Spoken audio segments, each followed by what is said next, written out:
friends, in this vlog I'll be taking part in the Spooky Smart Bitch Readathon hosted by Jordaline Reads. I really like the premise of this readathon, so I definitely wanted to participate this year. Links to Jordaline's profiles are down below. The prompts this year are horror by a BIPOC author, horror featuring possession or demonic haunting, your favorite horror trope, horror written by a trans author, a splatterpunk horror, and the bonus is a dark academia. There is an additional prompt to take a photo with what you're reading, as well as your fall decor. The readathon is running the 4th to the 10th, and to just get into it, here are the books that I'm going to be reading for this readathon. Hopefully I can get to them all. There are 2 really big chunkers in this, so not sure if I can, but first up is What Moves the Dead by Chain Kingfisher. This is a retelling of Edgar Allan Poe's Fall of the House of Usher. It follows Lieutenant Alex Easton, who travels to the House of Usher after receiving a concerning letter from their childhood friend Madeline Usher. And once they arrive there, they encounter some strange fungi and even stranger rabbits, and they try to unravel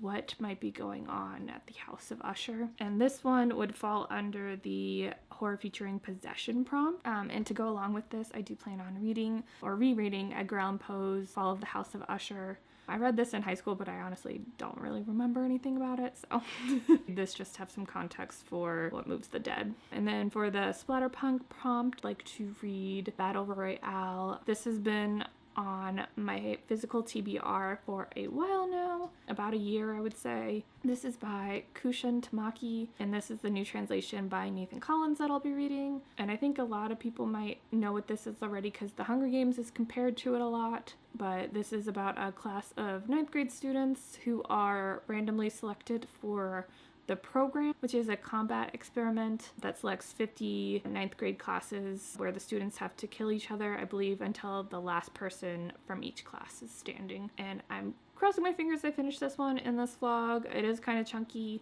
and there is not an audiobook available for this particular translation. I'm not sure if I'll be able to finish it, but if I do, I hope to also watch the film during this week as well. And next up is the book that I am most excited for, which is The Good House by Tanana Redu. This has been on my radar for a while, and this one would cover the favorite horror trope, which mine is haunted houses. And this follows Angela Toussaint after she returns to her family home after her son took his own life in the house a few years ago, and it deals with what might still be lurking there. And then if there is time, I hope to get to maybe Summer Suns by Lee Mandello or The Drowning Girls by Caitlin Kiernan. And with that said, let's get reading.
I'm just checking in. I have finished The Fall of the House of Usher by Edgar Allan Poe, as well as finished What Moves the Dead by T. Kingfisher. The Fall of the House of Usher is very short. It's pretty vague and brief. It follows this unnamed narrator as he goes to visit his childhood friend Roderick Usher after receiving a letter from him detailing some nervous episodes as well as deteriorating health.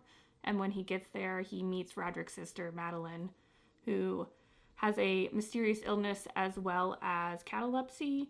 And soon after arriving, Madeline takes to bed and some terrifying events ensue from there. Much of this story goes unexplained. You're not sure why the narrator goes there so urgently for a childhood friend that they haven't seen in years, and why there's this sinister aura about the house that seems to be leeching its inhabitants of their health and sanity. Like I mentioned earlier, I had read this previously for high school, as I had to read all of Poe's short stories for high school, but I didn't remember anything about it. It didn't really leave an impression on me then, and I can't really say it left a big impression on me now. There's definitely other Poe stories that I prefer. Its brevity and lack of explanation sort of left it lackluster for me overall. And I think some people would enjoy positing theories as to what's going on in the house. For me, since there wasn't enough underlying detail, it just doesn't make me intrigued or want to dwell on what's going on. But I do understand how the lack of information could actually lead to it being good for a retelling, because the author can sort of put in what they want to. I will say that the saving grace of the read for me was the audiobook that I listened to. The narrator did an amazing job. They had a great tone and really enhanced the drama of the story. And then for What Moves the Dead by T. Kingfisher, I thought it was okay. Some reviews I've seen said that this was not the author's strongest work, which I can believe. I thought the atmosphere was great, but I don't know that this is a book I'll be revisiting. I also was not the biggest fan of the audiobook for this one. I thought the author's narration style was a bit too staccato, as well as overly American for a character that makes fun of Americans. So there was sort of a disconnect there. I have started reading Battle Royale. I'm 100 pages in and really liking it. I know in the past I have seen some reviews that say that this book is a bit dull. And I don't know if that's just because it's a long book, but I haven't found that in the first 100 pages. And I don't know if that's also to do with the newer translation, because I have heard that there were some issues with the older translation. I have also started The Good House and am also really enjoying it. I am about 75 pages into that, and I think it's fantastic so far. I did also take a picture for the photo prompt of this. Unfortunately, we're in a temporary space right now, so we're not really going to be able to decorate for Halloween this year, but I did buy a teeny pumpkin candle from Target, so that is my fall decor for the year. I'm going to keep reading, and I'll check back in later.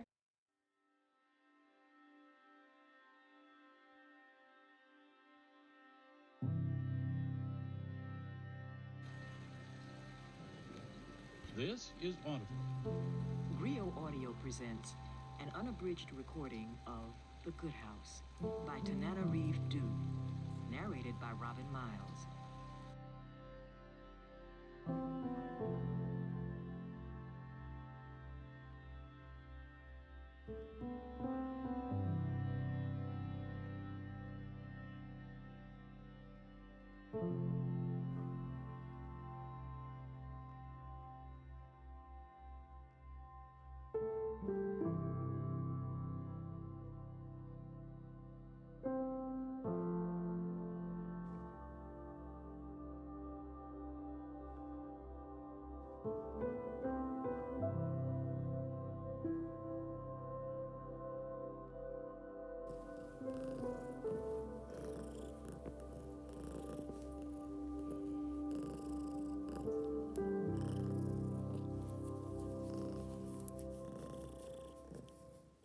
So I've read a bit further into The Good House. I'm almost 200 pages in now and some spooky stuff has started to happen. Mud is bubbling up from the drains in the bathroom, and another man has taken his own life with some similarities to how Corey passed. And we're also getting some backstory as to why things are going on. More information is given about that sick girl who is brought to the house in the prologue. We are also getting flashbacks from Corey's perspective as he is uncovering and connecting with the legacy of Marie Toussaint, who was the original Toussaint who owned the Good House. This is definitely a slow burn horror. It's taking its time unfolding the story. I could definitely see this making a good mini-series based off its structure and story elements. There is the slight mystery element of Angela trying to uncover what is going on.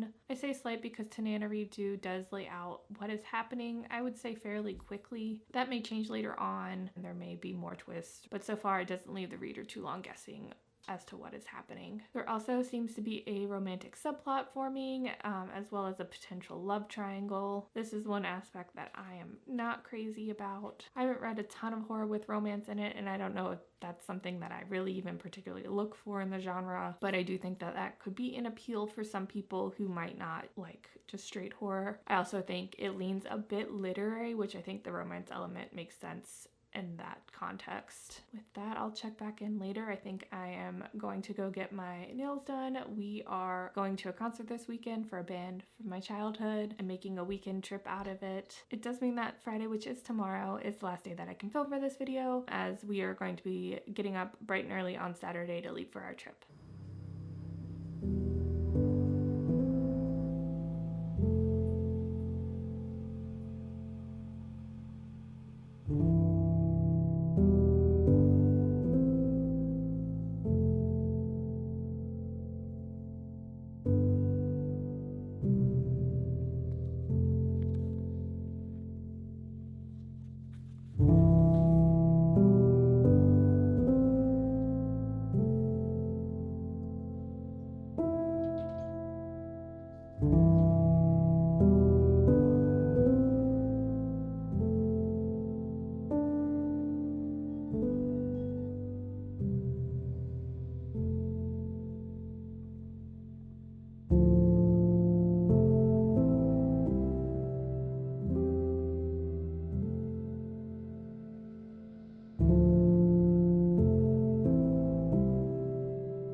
Hi friends, I think I'm going to wrap up the vlog here. I unfortunately wasn't able to read any more last night, and I need to prep for traveling tomorrow, so I don't know how much I'm going to be able to read tonight, and I need to finish up this vlog tonight. I had a movie night with a friend last night. We watch a movie together every week, and we've decided for the next year to watch spooky movies and have dubbed it the Long Halloween Watch Through. Last night we watched episode 89 of The Twilight Zone as an opener, which is titled To Serve Man, and then for the main feature we watched Something Wicked This Way Comes from 1983. This is based on the Ray Bradbury novel of the same name. This is a Disney movie and seems to have had a complicated production history.